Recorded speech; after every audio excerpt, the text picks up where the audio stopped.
I'll never forget the expression on that police officer's face as he stood on my porch, squinting down at the complaint he was holding. "Mr. Thompson," he began, clearly struggling not to laugh. "I'm here regarding a violation of HOA landscaping codes and unauthorized exterior paint color." I couldn't help but grin as I leaned casually against the doorframe, taking a slow sip from my mug. "That's adorable," I said loudly enough to make sure it carried across the street. "I'm not even in the HOA." Out of the corner of my eye, I caught movement from across the road. There she was, Karen Mitchell, the self-appointed queen of the HOA, standing proudly in her perfectly manicured yard, like a guard dog that smelled trouble. Even from 50 feet away, I could see her jaw tighten as she realized her grand plan was falling apart. The officer glanced from me to her, then back at the papers in his hand, confusion spreading across his features. "Sir, are you positive? The complaint indicates that your property at 427 Oak Ridge Drive falls under Willowbrook HOA jurisdiction." Let me rewind about 6 months, because that's when this entire three-ring circus began. "My name's Dan Thompson, and I'm a software developer who works from home.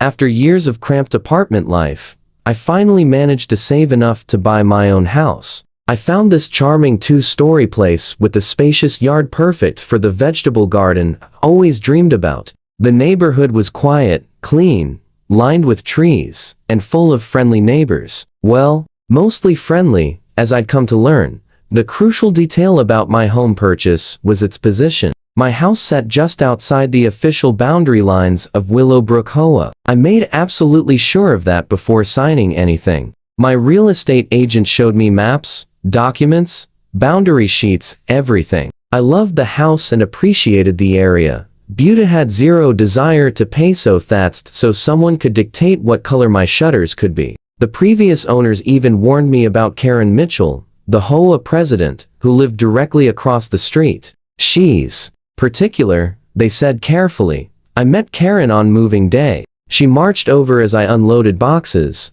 armed with a clipboard and wearing a smile so fake it should have been copyrighted. "Welcome to Willowbrook," she chirped in a voice sharp enough to strip varnish. "I'm Karen Mitchell, HOA president. I'll need you to fill out these membership forms and review our community standards."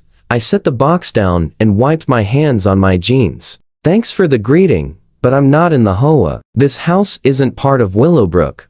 Her smile flickered like a faulty bulb. "Oh, but surely you'll want to join voluntarily. We maintain such high standards here." "I appreciate the offer," I replied, keeping it polite. "But I'm good." The temperature dropped instantly. Karen's eyes narrowed as she hugged her clipboard closer. "I see," she said, her voice now sharp and icy. "Well, I do hope you'll uphold our community standards regardless. We wouldn't want the neighborhood's value to decline." With that thinly veiled threat hanging between us, she spun around and marched back home. For the first month, everything was quiet. I got settled, arranged my home office, and began mapping out plans for the backyard. Then I committed what Karen considered my first major offense. I installed a vegetable garden in my front yard. Not the whole yard, just a nicely organized raised bed along the side of the driveway. I planted tomatoes, peppers, herbs, and some sunflowers to brighten the space. It looked great, if I may say so. Immediate neighbors loved it. The elderly couple next door even asked for tips. But Karen acted like I had defaced a national monument. The first letter arrived 2 days after I finished planting. It came on official Willowbrook HOA letterhead and was signed by Karen herself. "Dear homeowner," it began, "your recent landscaping modifications violate HOA Code Section 3.2 regarding approved plant varieties and garden placement. You have 7 days to remove the unauthorized garden or incur fines of $50 per day." I laughed and filed it away. She had no jurisdiction over me, and she knew it. When I didn't obey, the letters escalated. The next claim, I now owed $350 in accumulated fines. The following threatened legal action. Each letter became increasingly unhinged, with new imaginary violations added to the list. Apparently, my garden hose was the wrong color. My trash cans were visible from the street for 8 entire minutes on collection day, and my doormat was offensively non-neutral.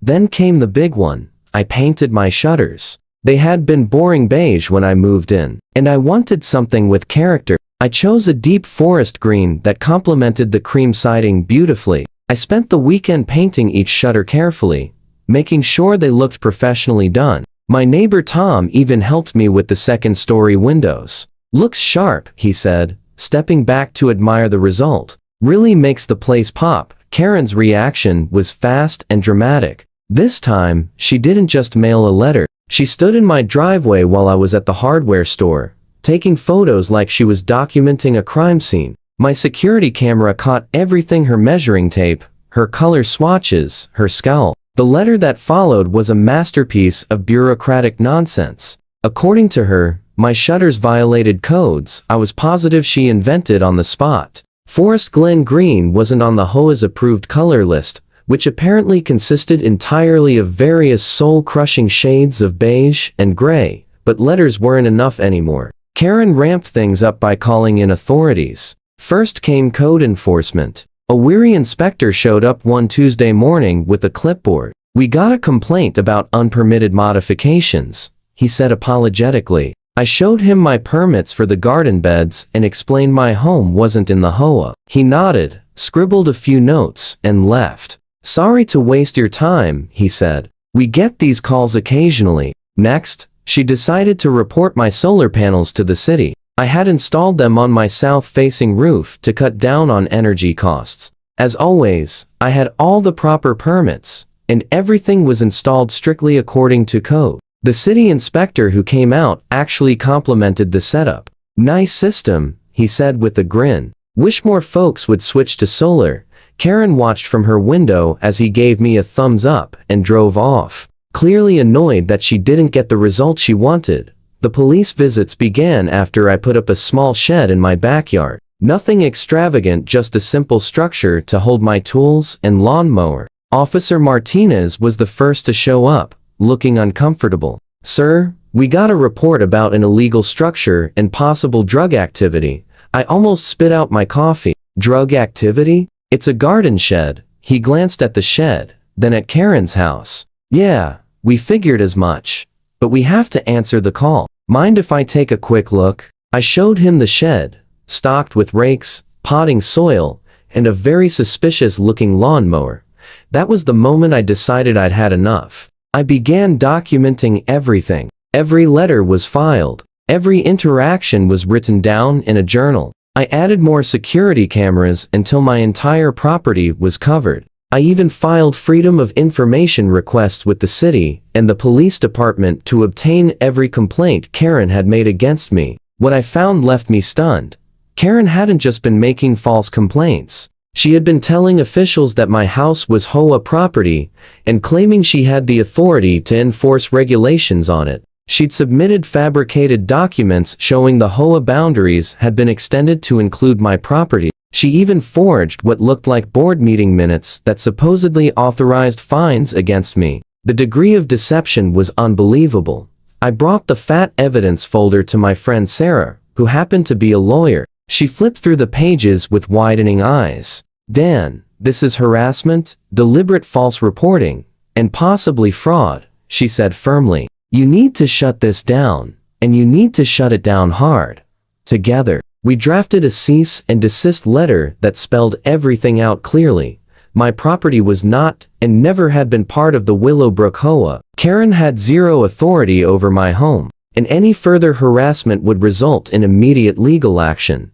I sent the letter via certified mail and watched from my window as Karen signed for it. My security camera captured her reaction perfectly. As she read it on her porch, the color drained from her face, then rushed back in a furious blush. She crumpled the letter and stormed back into her house. For 3 peaceful days, there were no letters, no officials, no ridiculous complaints. I almost believed she'd finally backed off, but then she made her biggest mistake yet.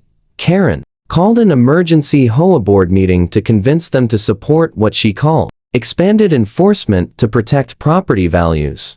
But some board members had been following the situation and were fed up. Tom, my next-door neighbor and one of the board members, told me later how it went. "She tried to argue you were ruining the neighborhood," he said, "but when we asked for evidence, All she had were pictures of your totally legal shutters and vegetable garden.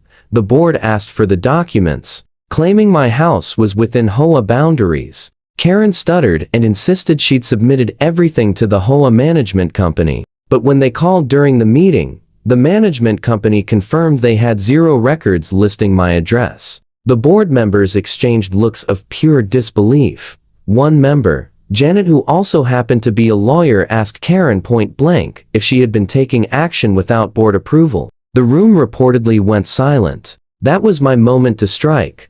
Sarah had advised me to attend the next meeting as a guest, which the rules allowed. I walked in with my folder of evidence and asked to speak. Karen's face went from flushed red to ghostly white, and back again. "He can't be here," she shrieked. "He's not a member." Janet calmly reminded her that guests were permitted at open meetings. I was given 5 minutes. I made them count. I presented the county-stamped property boundary map, proving I was outside the HOA. I showed them the cease and desist letter. Then I revealed the documentation of Karen's false reports to city officials and police. "I am prepared to file harassment and false reporting charges," I said steadily. "But I'd prefer to resolve this without involving law enforcement." The board was horrified. Janet asked Karen directly if she had been submitting reports claiming HOA authority over my house. Karen's mouth opened and closed like a panicked goldfish. "I was just trying to protect community standards," she finally squeaked. "Someone has to maintain order." But the damage was already done. The board immediately held a vote of no confidence. Karen was removed as president by a vote of 6, with hers being the lone vote on her side. Her problems didn't stop there. The city had been conducting its own investigation into the false reports, and they weren't pleased about the wasted resources. Karen received an official warning for misusing emergency services and for filing false complaints. They informed her that any further incidents could result in criminal charges. The letter even mentioned possible fines up to $5,000 and potential jail time for repeat offenders, but the final blow came from an unexpected direction. Karen worked as an office manager at a local real estate firm, and word of her HOA crusade had spread through the neighborhood grapevine. Her boss got several concerned calls from clients who'd heard about the situation. In real estate, reputation is everything, and having an office manager known for harassment and falsifying complaints was bad for business. I wasn't there, but Tom told me that Karen was given an ultimatum: stop the harassment immediately or start packing. The combination of legal threats, her removal from the HOA, and pressure at work finally pierced her bubble of entitlement. She hired her own attorney, who apparently told her to cut off all contact with me and anyone else she'd been targeting outside HOA boundaries. The day after the meeting, I added a new feature to my front yard. Right beside my mailbox, I installed a small sign holder with a laminated copy of the official property boundary map. Above it, in cheerful green letters, matching my shutters, the sign read, "Not your HOA, not your problem." It was a little petty, I admit, but after months of nonsense, I felt I'd earned a moment of pettiness. The neighborhood's response was immediate and hilarious. Other homeowners outside the HOA boundaries started putting up their own signs. One neighbor created a historical marker-style sign that read, "Established 1952, still independent." Another planted an even bigger front yard garden than mine with a sign declaring, "HOA-free zone tomatoes welcome." The rebellion spread quickly. Within a month, 3 more board members resigned, citing the toxic atmosphere Karen had created. The HOA, once notorious for strict enforcement, became noticeably more reasonable almost overnight. The new president, Janet, clarified the actual boundaries and apologized to anyone who had been wrongly harassed. She even complimented my shutters at the next meeting, saying they added personality to the neighborhood.as for Karen. She kept her job barely but lost every ounce of perceived power she once had. She still lives across the street, but now she stays focused on her own yard. Sometimes I catch her glaring at my vegetable garden from behind her blinds, but she doesn't dare speak. The police know her name now, and not in a flattering way. The city has her flagged for false reporting. The HOA wants nothing to do with her other than collecting dues. And then came the kicker. Another neighbor, whom she'd harassed long before me,